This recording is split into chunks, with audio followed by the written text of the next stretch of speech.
Today, we're talking about consistency. Everyone tells you how important it is, and I definitely agree, but there's a huge difference between how we might imagine it and how it actually plays out. So if you're watching this and you struggle with consistently creating content online, maintaining a workout routine, executing your daily habits, or simply just showing up in your business fully, then this video is for you.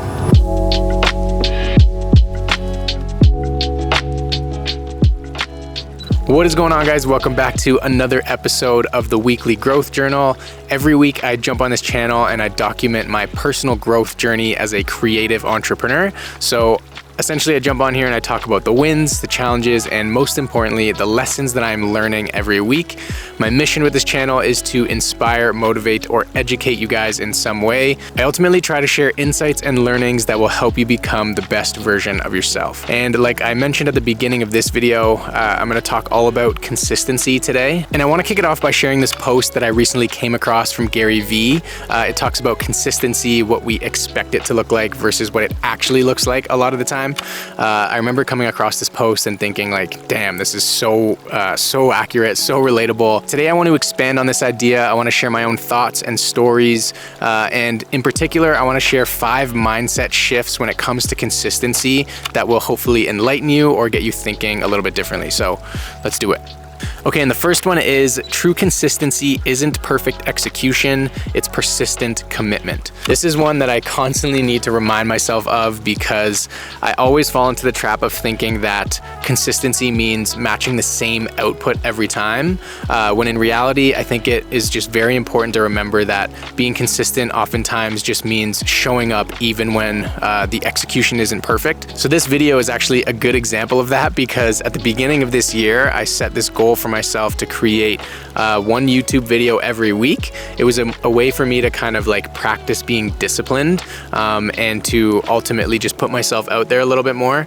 But this week in particular was one of those weeks where I just really was not feeling it. Like I felt like I didn't really have my ducks in a row. I wasn't sure what I was going to focus the video on. I wasn't in the right headspace to kind of like do this. And I was just like really close to throwing in the towel.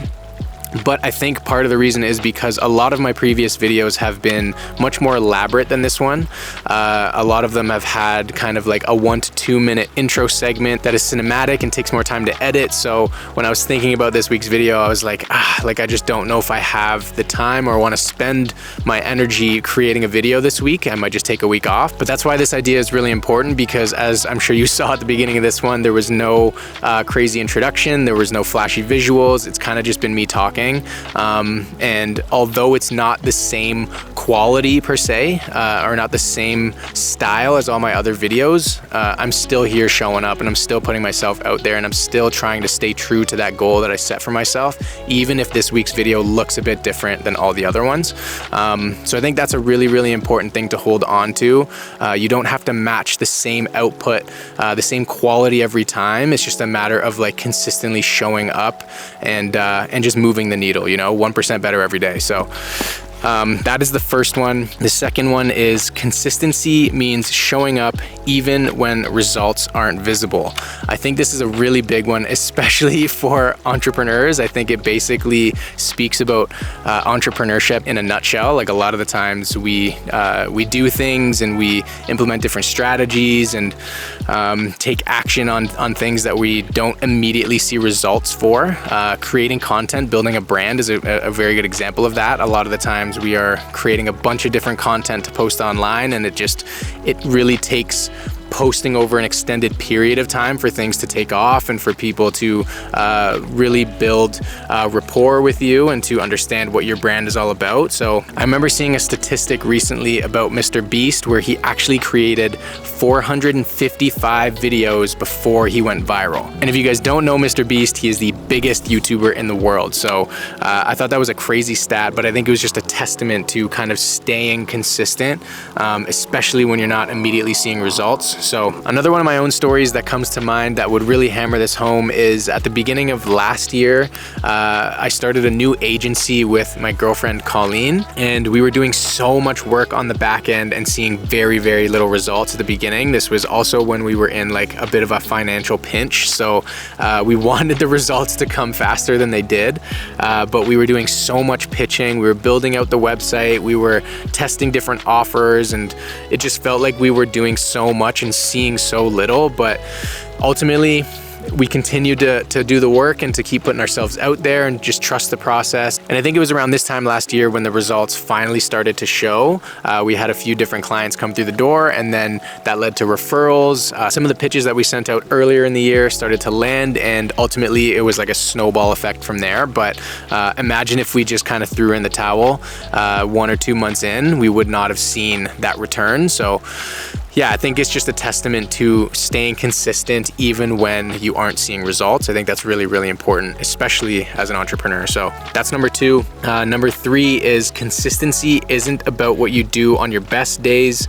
It's about what you commit to on your worst ones. So think about like working out, for example, like if you have a health goal or a fitness goal, you're just trying to get healthier or you're trying to be more active. Obviously, some days you're just gonna be bouncing off the walls with energy. You're able to go for like a 5 or 10K run, but other days you just don't have the energy. On those days, what do? Do you just throw in the towel, or do you just amend your strategy? Maybe you, instead of going for a run, you go for a walk. This is something that I recently did yesterday, actually. I knew I wanted to keep my body moving, but I just wasn't really feeling up to doing a more intensive workout. So Colleen and I just went for a 2-hour walk around the neighborhood, and even that alone just made me feel accomplished and made me feel like I stuck to my goals, even on one of the days where I didn't feel like doing anything. So yeah, I kind of just wanted to bring that up because I think it's an important point to note. Instead of just throwing in the towel, maybe just think about how you can still show up, but in a way that is more sustainable. But on the note of sustainability, number 4 is sustainable consistency comes from aligning your habits with your actual life, not an idealized version of it. This is something I also have to remind myself of quite often, because an example for me is sometimes I'll look at like really big creators online, and I'll just kind of see their work and the quality of it and how much they're able to put out online, and I'm just like, damn, like how are these guys able to consistently create good content this often? But one of the things that I have to remember is that a lot of these guys have teams, you know, like I don't have that luxury right now. Like I don't have the resources to hire a team and to bring 5 people in to help me build my personal brand. It's kind of just me and outsourcing editing work here and there. So I guess my point is that sometimes I try to match my expectations to like an ideal scenario versus my current scenario, my real scenario. Another example I want to give is when COVID hit. At that point, I was in a very religious workout routine. I was going to the gym 3 to 4 or 5 times a week. And obviously when everything shut down, like that was no longer realistic.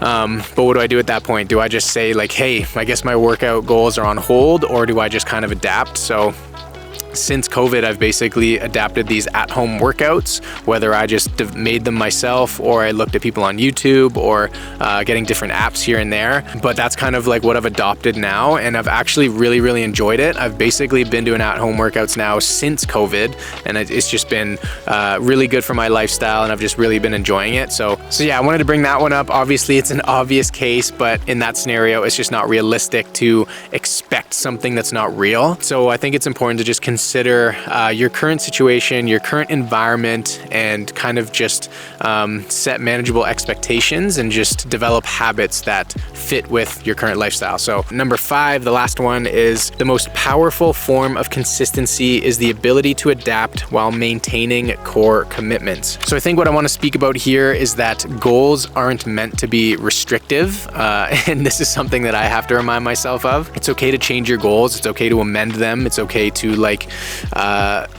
just kind of shift things around if life gets busy or different obligations come up. An example I'll give is at the beginning of this year, like I mentioned, I had the goal not only to create 1 YouTube video every week, but also to create 4 Instagram posts every week. And that has been a challenge for me. And sometimes I can get a little bit hard on myself with telling myself like, hey man, you should just be doing a little bit more. But again, maybe I just didn't set a realistic goal for myself, and maybe I just shouldn't be holding myself so strictly to that goal. Like maybe I should just change some things, you know? And also I need to remind myself of all the good that's come from actually staying consistent on this platform, you know? I've been able to build an audience of over 1,800 people since starting to post on here, and I've been loving the feedback on YouTube. So although Instagram has been maybe taking a bit of a back seat, YouTube is thriving, you know? So I have to remind myself of the wins. And I think the other point that I want to share with that is that there are benefits also to being inconsistent, because I think that it actually helps you realize what you need to improve. So it's something that I've been thinking about a lot lately. You know, if I can't actually create more for Instagram, what do I need to change in order for that to happen? And I've actually been looking at hiring editors. I have been tweaking different systems and processes here and there. So if you do feel like you're at a point where it is hard to be consistent and you feel like you're not getting the output that you want, just take a look at what you're currently doing and what are some things you can change. So yeah, I think that's kind of like the silver lining to it, and I just wanted to share that. Don't be so hard on yourself. I need to take my own advice on that one. But yeah, those are kind of the points I wanted to share. And like I do with all of my videos, I wanted to give you guys something to ponder. My question for the week is, what areas of your life are you measuring by perfect execution rather than consistent effort? Okay, so yeah, I think this is an important question. Definitely give it some thought. Think about your current processes, your current habits, areas that you're kind of like struggling to be consistent, and yeah, think about some things that you can potentially change. And if you have anything that you want to share, drop it in the comments below. Would love to chat more about it. If you want to connect, you can follow me on Instagram and you can shoot me a DM and we can chat about all things life, creativity, business, and yeah, finally, if you liked this video, then give it a thumbs up. It really does help kind of like push these videos out to more people, and yeah, ultimately kind of spread the message. So thank you for tuning in. I will catch you in the next one. Peace.